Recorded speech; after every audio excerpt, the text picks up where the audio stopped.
Hello, and welcome to TechWatch, the EdTech video news program produced by eSchool News. I'm Laura Devaney. In this segment that originally aired in July, futurist Andrew Zolli discusses the top trends that are shaping education today, including the need to redefine the term intelligence. But first, here's an important announcement from Cable in the Classroom. Where do new ideas in education begin? How is technology used to better equip young students? Who helps push our nation's future forward? Cable's Leaders in Learning Awards recognizes those implementing creative learning programs, from teachers and principals to community and national leaders. Winners will receive a trip to Washington, D.C. and will be honored at a spectacular gala event. To nominate yourself or someone you know, visit leadersinlearningawards.org.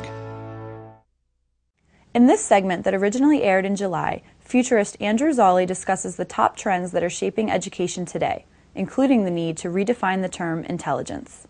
Author and futurist Andrew Zolli has a gift for seeing patterns and strategic opportunities at the intersections of demographics, creativity, innovation, and technology. He has been the futurist in residence for American Demographics, Popular Science, National Geographic, and National Public Radio's Marketplace. At this year's National Educational Computing Conference in Atlanta, Zolli outlined the trends shaping education's future and provided insights to help educators respond intelligently to the complex and emerging changes that will matter most to schools in the years to come. What would happen if everything that was difficult and rare and expensive in your world became cheap and easy and abundant? What would the world look like?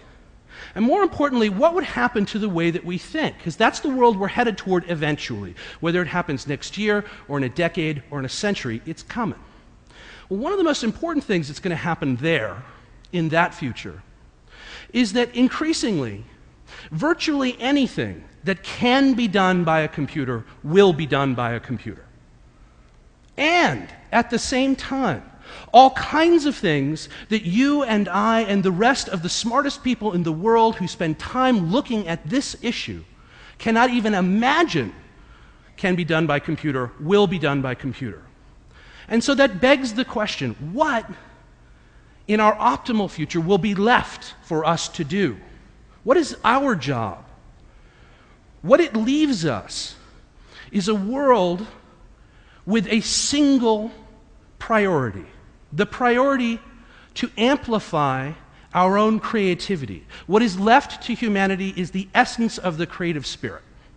And we know now from emerging science that that deep creativity is in all of us. But it's not just students who will need to be creative, Zolli said. There are significant trends that are changing the nature of education, and these will force educators to be creative and adapt as well. One of these is what he called demographic transformation. By the middle of the century, white non-Hispanics, who are the lion's share of the people in this room, will, for the first time in the history of the country, be the largest statistical minority in a society with no racial, cultural, or ethnic majority. And at least 1 in 4 of the Americans who are already here will be Hispanic. Meanwhile, MTV, which is a good bellwether of what comes next, is busy experimenting with things like MTV Desi, MTV Chai, MTV K, new brands aimed at new Korean, Chinese, new Asian American teenagers, because they're building credibility and ahead of demand. They're skating to where the puck is going. And we're going to see lots more of this kind of activity, retooling our systems to an age of the future, if I could give it headlines for you, is going to be more intergenerational. It's going to be more multi-ethnic. It's going to be more female than it has ever been before. And we have to prepare our tools to solve those kinds of problems, and in some cases solving the inverse problem. As boys fall farther and farther behind, we're going to see a push to address the unique pedagogical needs of boys, because we're going to have to. Another trend Zolli highlighted was what he called the tyranny of choice. This is the inside of my grocery store. This is aisle 7. Now, I can't show you the entirety of aisle 7 because it is slightly hidden by the curvature of the earth. But trust me, if I could take one of my handy National Geographic stun guns around aisle 4, take out a stock boil, drag him around aisle 7, and show him one of the 87 varieties of white bread available to me in aisle 7, he'd be of no help whatsoever. I'm on my own, as it were, awash in choice.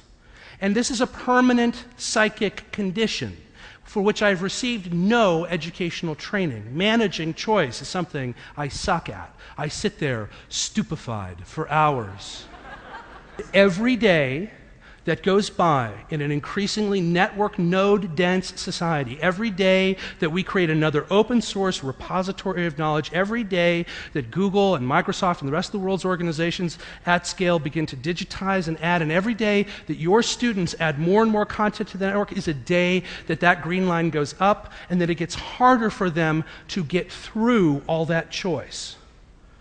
We need interfaces to help us manage choice. In fact, one of the most important pedagogical things you're going to deliver in the next decade is the technology of managing choice. The final trend he cited was the need to redefine intelligence. Today, when students take the same test, they can bring a programmable mathematics calculator into the test with them. And that is a bridge to a day in which that device contains access to all the world's present information. So the question is, what are we testing when we enable people to come in with the cloud of human knowledge behind them? How will you keep everything else out? And is it even worth keeping everything else out? Well, those questions are big philosophical questions, but the thing I'd like to say is it is inevitable that people will bring those tools with them. And when they do, we have changed the nature of what we test to something a lot more like our ability to find, build, and use complex information tools in real time. It's not that Johnny can't read, it's that Johnny can't build a Boolean query. Johnny doesn't know how to exclusively exclude a set of results in a real-time search that's going to directly correlate to an answer he's going to give. Johnny's connected to 15 other people. It's very hard to keep the social technologies out of all of these environments as well. So one of the things is, who's Johnny got working on his bench? We have nowhere near the metrics we need to measure these skills as of now, Zolli said. And that's a key challenge for educators going forward. eSN TV, your #1 source for video news and information from North America's leading EdTech publications, from the world's foremost EdTech website, the eSchool News Network, America's EdTech authority. Watch eSN TV. Encounter the field's most fascinating personalities, the innovators who are turning the old school into the e-school. Watch eSN TV. Meet notable educators, advocates, and leaders. Watch eSN TV. Get real-time coverage of EdTech's most important gatherings. Stay up to the minute. Get the EdTech news and information you need to succeed. Watch eSchool News TV.